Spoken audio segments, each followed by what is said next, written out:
Okay, so I will walk through to our editing process kung paano natin i-edit yung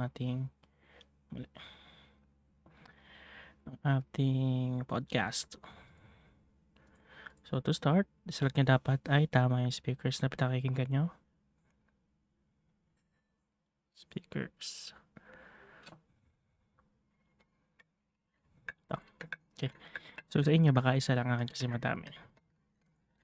Next is i-drag nyo yung WAV files natin sa mismong Audacity. So mag-i-import yung tatlo. Okay. Okay, so mag-full screen na ako kasi dito na tayo magwo-work. So kita niyo medyo compressed yung ating wave files. Control, then scroll, hahaba. Mas magiging detailed. Okay? And then i-drag nyo lang itong slider all the way to the left. Okay. Ngayon, makikita nyo na pag pinlay nyo siya, hindi siya sabay-sabay.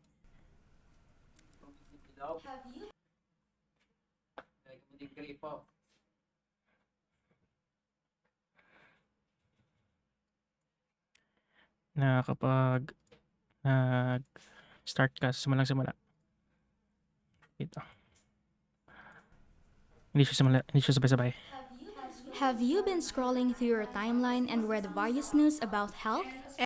Okay. So ngayon hindi siya sabay-sabay. Kailangan mo siyang pagsabay-sabayan. Kailangan mo siyang i-sync. Para mas madaling i-sync, mag-zoom in ka muna.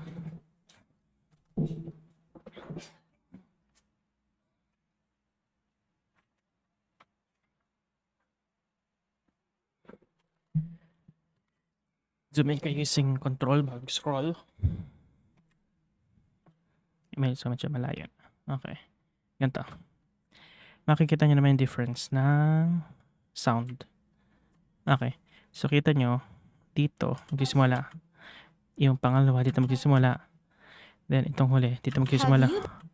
So si Miss Colleen, ang primary speaker natin, zoom in tayo. Then, simula tayo sa pinakataas, i-crop natin all the way to the left. Hold and click.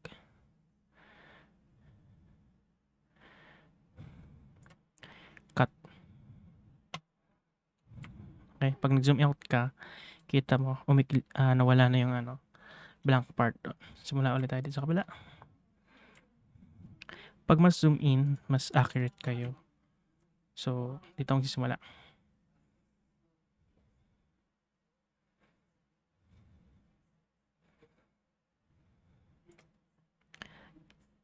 Cut ulit. Then, dito, last one kay Colleen. Have you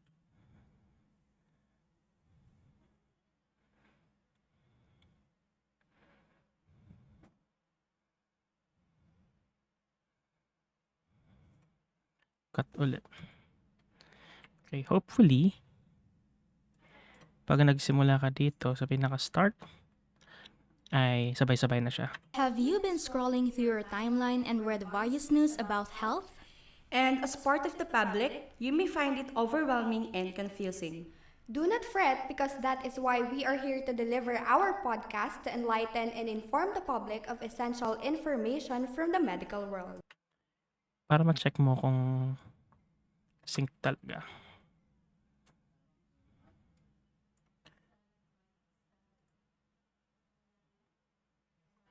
Mute natin. Have you been scrolling through your timeline? Have you been scrolling through your timeline and read various news about health? Okay? So anyway, kapag na-sync nyo na, zoom out kayo. Tagal natin na mute. Okay. Now, kita nyo na sa ating wave file na although magkakaiba siya ng track, iisa siyang sinasabi. It's because itong mic ni Colleen ang pinakamalakas kasi mic niya yon. So ang gagawin natin is every time na yung ating speaker ay meaning kung sino lang nagsasalita, kanyang mic lang ang may tunog. So, ang gagawin natin, itong parts na ito na may tunog, example ito. Mute natin to. Pag pinlay mo simula dito, spacebar pinipindot ko para mag-play. So, ito yung parang residual noise lang. Pick up siya ng mic ni Erica, pero hindi naman si Erica nagsasalita. So, ang gagawin nyo, pili kayo ng empty space. Then, itong trim audio inside selection. Silence audio selection pala. Para ma-blank siya. So, ito rin. Halata naman siya na kung sinong nagsasalita kasi makikita nyo mas malaki yung waveforms nung mic nung taong nagsasalita. Okay? So, let's try. Tanggal natin ang mute. So, dapat mangyari ito. Si Colleen, then si Erica, then si Kiana. Kita nyo, maliit tong wave file na to. So, ito yung residual noise lang. Trim din natin to. So, ito rin. Let's try. Hanggang dito lang sa part na ito.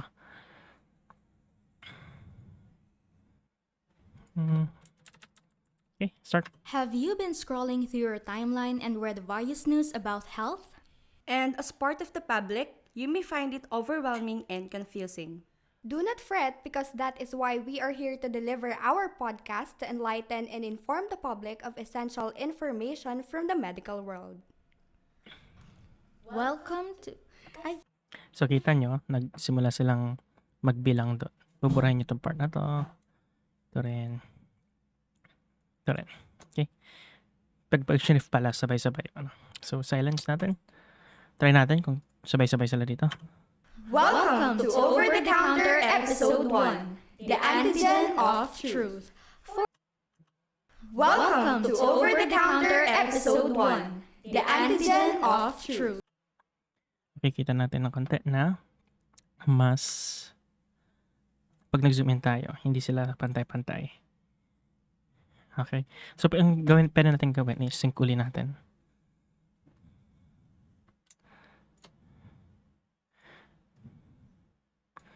Cut uli natin. So, yung saktong cut lang. Sobra.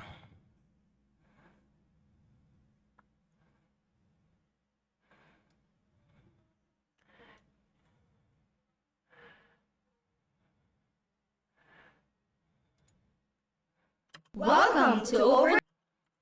Halata naman kasi pag hindi sabay-sabay.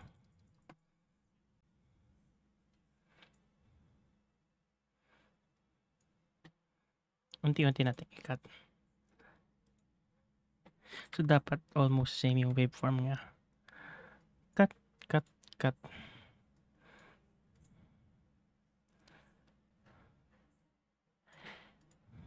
Welcome!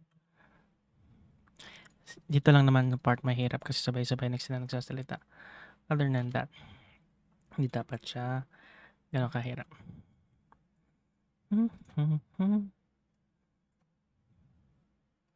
Okay, tingnan natin kung sabay-sabay na. Welcome to Over the Counter Episode 1, The Antigen of Truth. Okay, so siguro naman, pwede na yan. Zoom out ulit tayo. Then, i-silence na ulit natin yung parts na hindi naman sila nagsasalita. This one. Pag shift nyo kasi, yung selection nyo, magka-copy. Oops.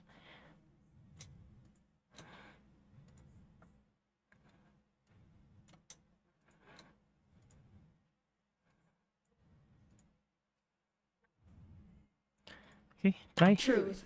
For starters, Over the Counter is a community extension project of the Lyceum of the Philippines University Batangas Pharmacy Department that focuses on informing the public with reliable facts and knowledge on health.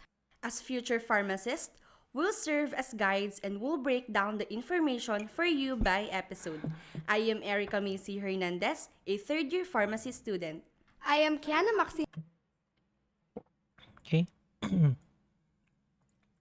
pharmacy student. I am Kiana Maxine L. Papasin, a third-year pharmacy student. And I am Adrienne Colleen H. Bayani, a first-year pharmacy student. And we will be your hosts for today. Ate Kiana,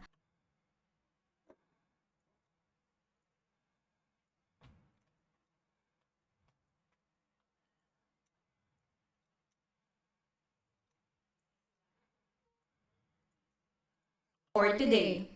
Ate Kiana, would you mind telling us what would be our topic for the very first episode of Over the Counter?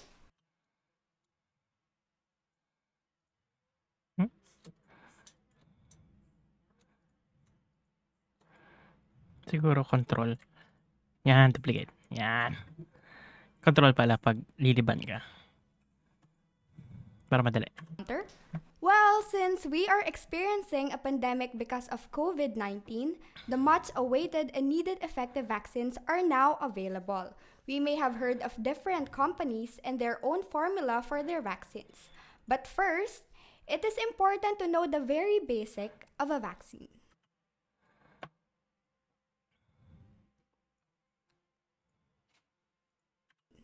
With that being said, let us start on what is a vaccine.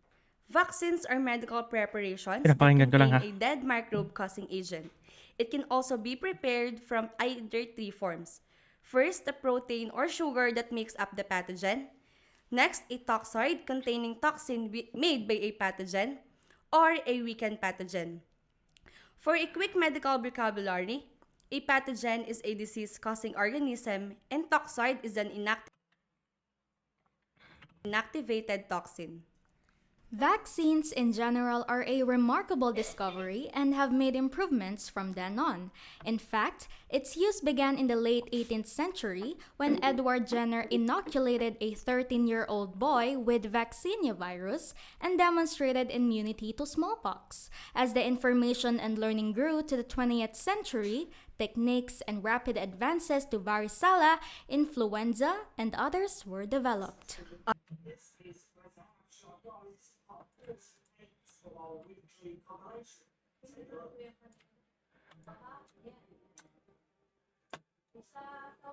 Ting. Influenza and others were developed. All right. Now that we know what a vaccine is, how does it work in fighting diseases? Medyo mahaba sasabihin niya dito. So, zoom out ako konti. Tanggalin natin to. Itong part na to. Hanggang dito. Control click. Para gumaya. Then, silence. Fighting diseases. Well, that's a very important question, Erica. The process of vaccine percent effective usage. So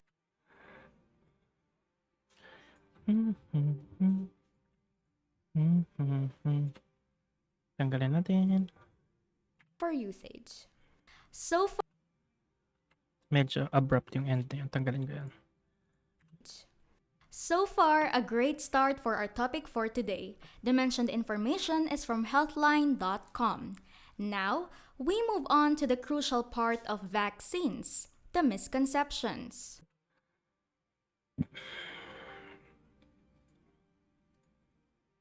Filled with different opinions. Social media is filled with different opinions, and our team have gathered several comments on their views about vaccines. Some of these posts and tweets are ambition.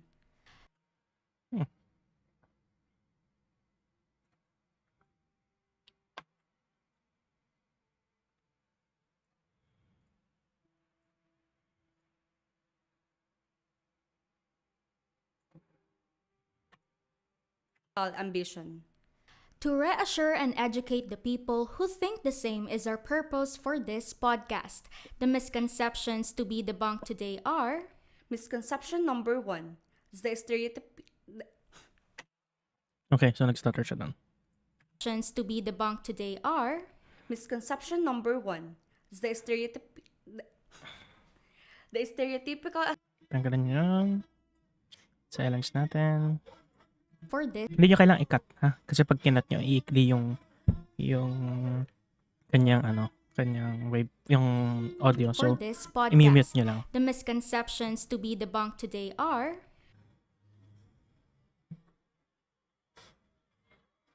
The stereotypical association So, kailangan pala natin i-crop.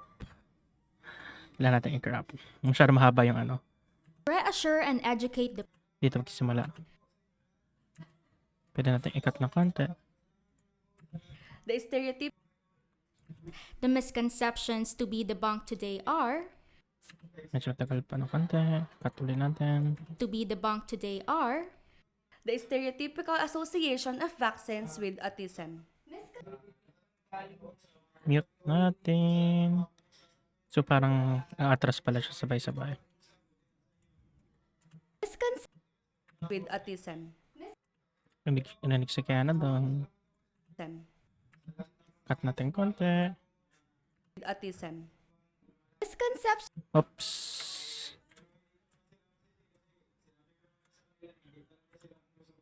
Oh, wait. Redo. are The stereotypical association of vaccines with autism. Mute.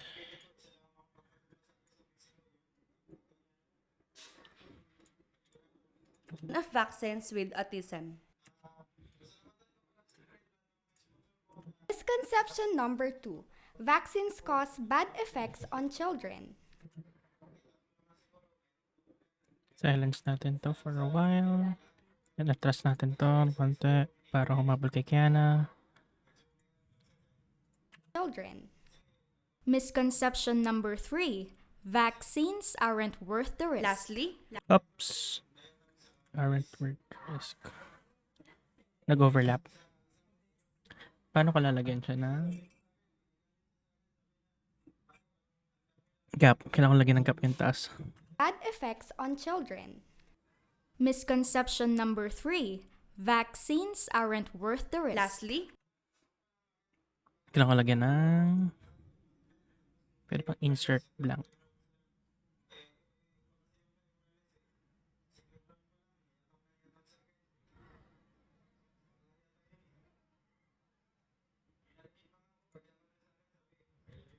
Oops, mali. Oops, wait. Edit, redo.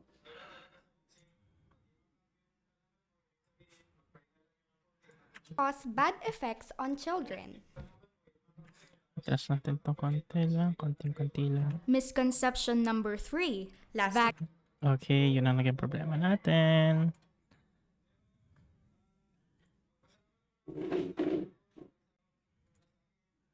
Bad effects on children. Di pa. Cut. Children. Misconception number 3. Vaccines aren't worth the risk. lastly, Split na lang natin.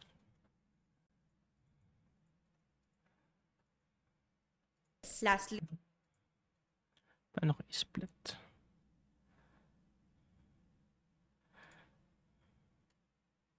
Okay. Pero buong ano yan?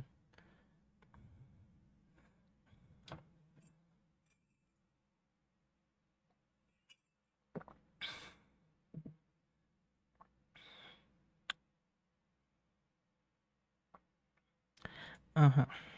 Wait. Ang nangyari kasi ay hindi pa tapos siya. Nagsimula agad siguro sa pagkakat. Misconception number 2. Vaccines cause bad effects on children. Misconception number 3. Vaccines aren't worth the risk. lastly,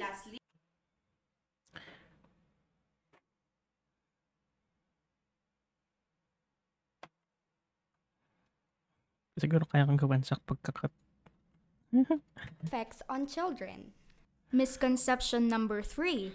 Vaccines aren't worth the risk. lastly, Pwede na. Silence na. So, nagawan ko ng paraan. Vaccines aren't worth the risk. lastly, misconception number 4, the dengue scare and the doubtful safety of vaccines.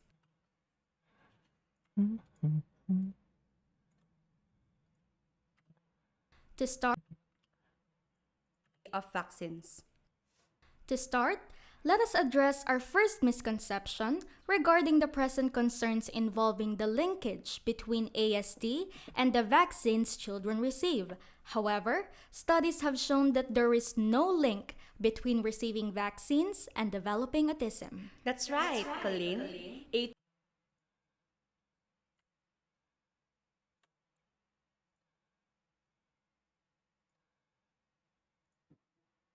Vaccines and developing autism. That's right, Colleen. A 2013 CDC study showed that vaccines do not cause ASD. The study looked at the number of antigens from vaccines during the first 2 years of life. The results showed that the total amount of antigen from vaccines received was the same between children with ASD and those that did not have ASD. So, what might be the root cause of this misconception?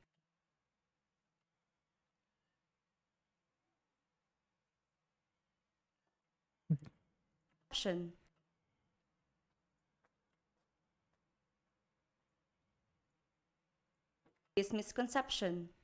Actually, the root cause of this stereotype is based on the 1998 study by Andrew Wakefield. His research was regarded by the UK's General Medical Council as dishonest and irresponsible, and that he had shown a callous disregard for the suffering of children involved in his studies. Autism? One Oops. Vaccine's ingredients. Does it have something to do with developing autism? vaccine ingredient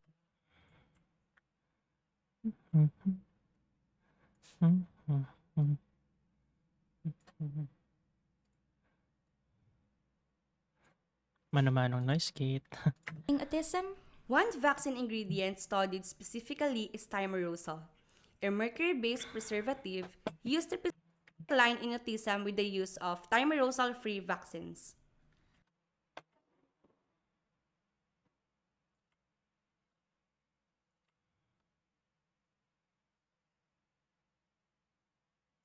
So, hindi imik. Another Free vaccines. Another misconception is that vaccines can cause bad effects on children. In fact, vaccines are very safe. Most vaccine responses are usually temporary and minor, such as fever or sore arm. It is rare to experience a very serious health event after vaccination, but this benefit of vaccination benefit deaths would occur. Tagal na. Deaths would occur. Cut natin konti. Ang tagal. Many more infections and deaths would occur. Tagal pa rin. Dapat hindi sobrang haba. Would occur. Babies start being exposed to immunological challenges immediately at the time of birth. Healthy babies continually making to than earlier vaccines.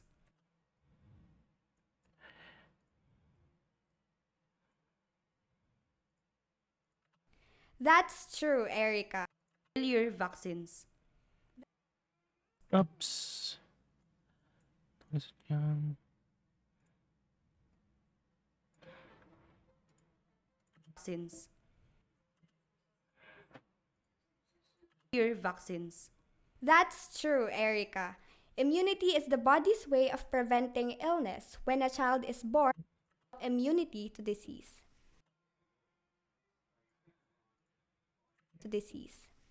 In order to help us clarify vaccine misconceptions, we have invited a guest who is also a member of the LPU Pharmacy Department. She is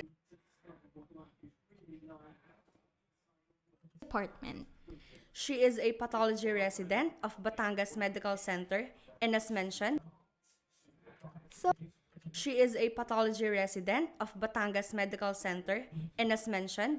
a faculty member of the Department of Pharmacy. Let us all welcome Dr. Ross Bacong.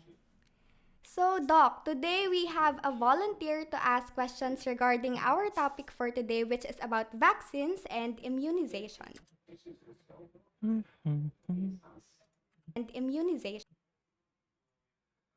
Okay, so lalagyan. Vaccines and immunization. Kakat na lang siya. For the question, here is our volunteer, Miss Nea De Villa. Okay, so here's a part na ito, mag-crack-crop. Kailangan ano ng space para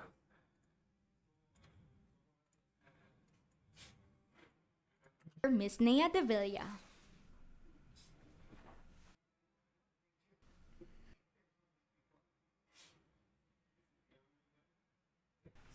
According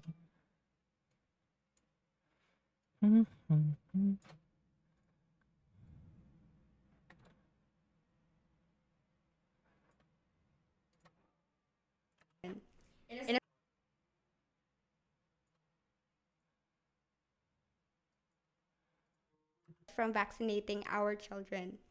And as a matter of fact, a child is much more likely to be severely injured by one of these diseases than by any vaccine. While any serious injury or death caused by vaccines is too many, it is also clear that vaccination benefits far outweigh the slight risks and many more at ngayon, slight kundi pa. risks and the slight May delay talaga. Di pa. risks Cut. risks and many more injuries and deaths would occur without vaccinations. In fact, to have a medical intervention as effective as vaccination in preventing illnesses and not using it would be unethical. In relation to that,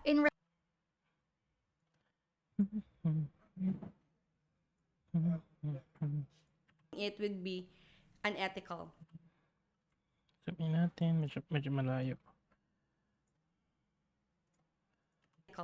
In relation to that, here is the next misconception. A child can actually get the disease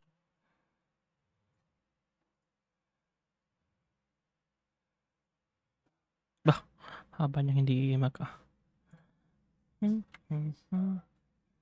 Would be extremely In unlikely. Naku. Tingnan natin. from a vaccine.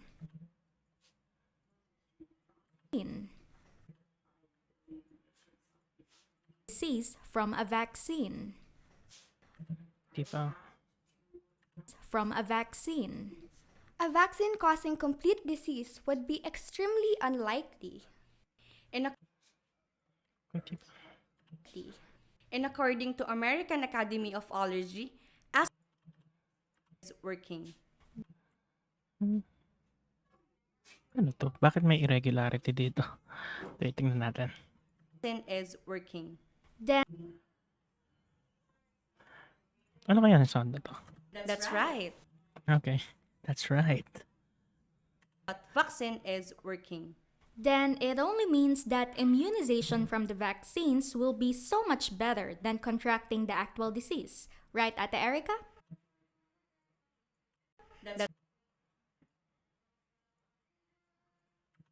That's right. Right, Ate Erica? That's right.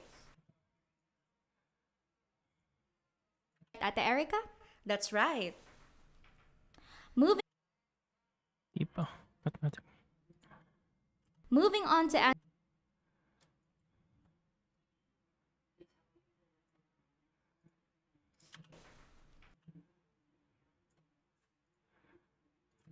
That's right. moving on to Di pa. Medyo malayo. Ay, mali. Dapat itong kinat. Right. moving on to answer the next Sobrang cut.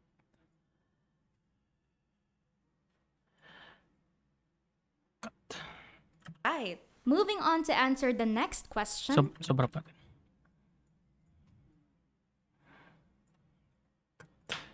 Right.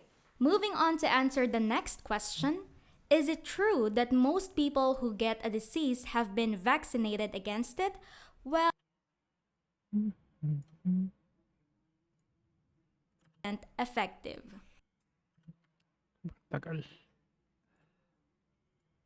Effective. In relation Effective. in relationship in rel in relation Effective. in relation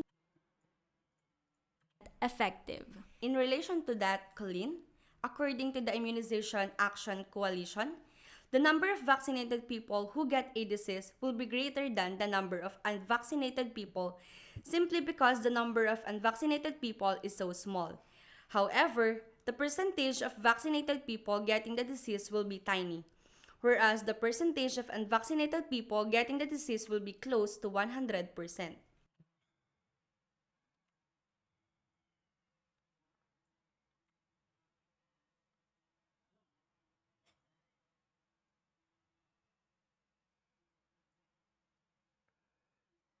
Senyor. That's right. Pakinggan nyo din minsan. 100%.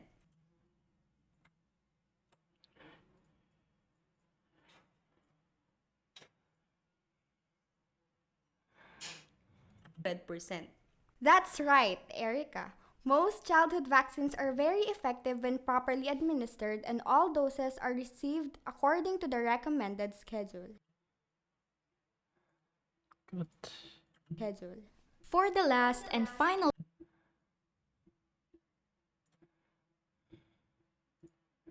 According to the recommended schedule. For the last and final point to clarify, deaths were caused by Dengvaxia.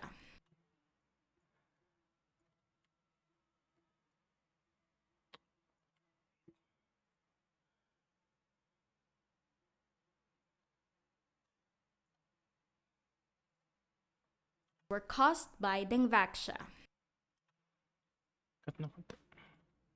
of the children's Dengvaxia. Furthermore, the Public Attorney's Office, or PAO, supported by various groups on Facebook, now claims that hundreds of children have died as a result of Erwin Erfe.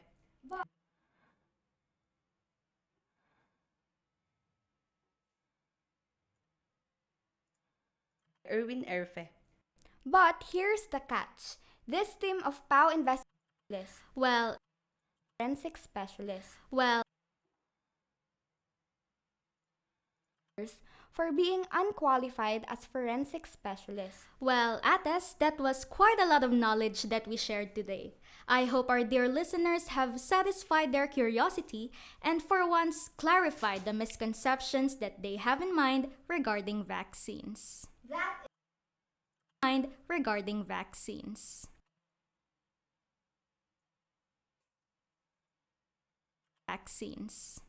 That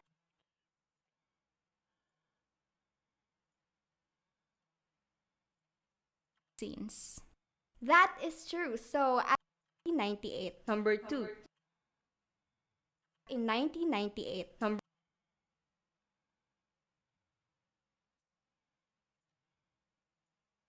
in 1998, Number 2. Vaccines do not cause bad effects on children. In fact, vaccines reduce the risk of Number to help safely develop immunity to disease. Number 3. Regarding vaccine preventable diseases, it is better to become immune through vaccines than to have the disease. And lastly, Vaccines than to have the disease. and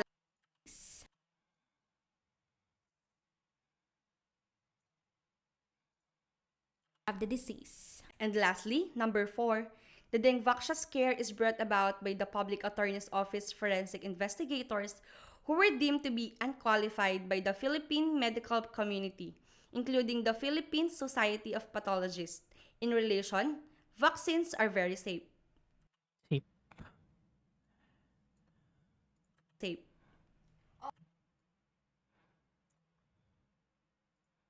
Vaccines are very safe. Vaccines are very safe. All right, so that wraps up our very first episode. We hope you are wiser now regarding vaccines. Vaccines are very If you want to hear the extension of our topic for today, better watch out for episode 2 of OTC, which is about COVID vaccines. Thank you for listening, and this has been Okay, challenge na naman to kasi kailangan ko pagpantay-pantayin yung waveform. Cut.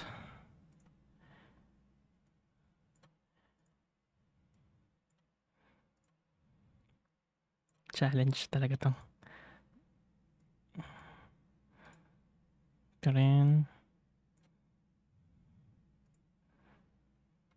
Parang mali. Over the counter. Then silence natin ang buong dulo.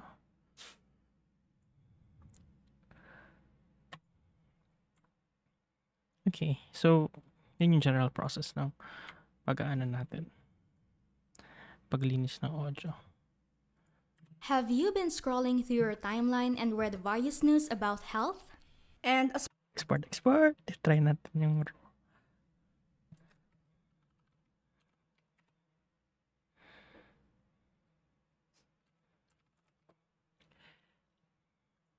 $320 dapat.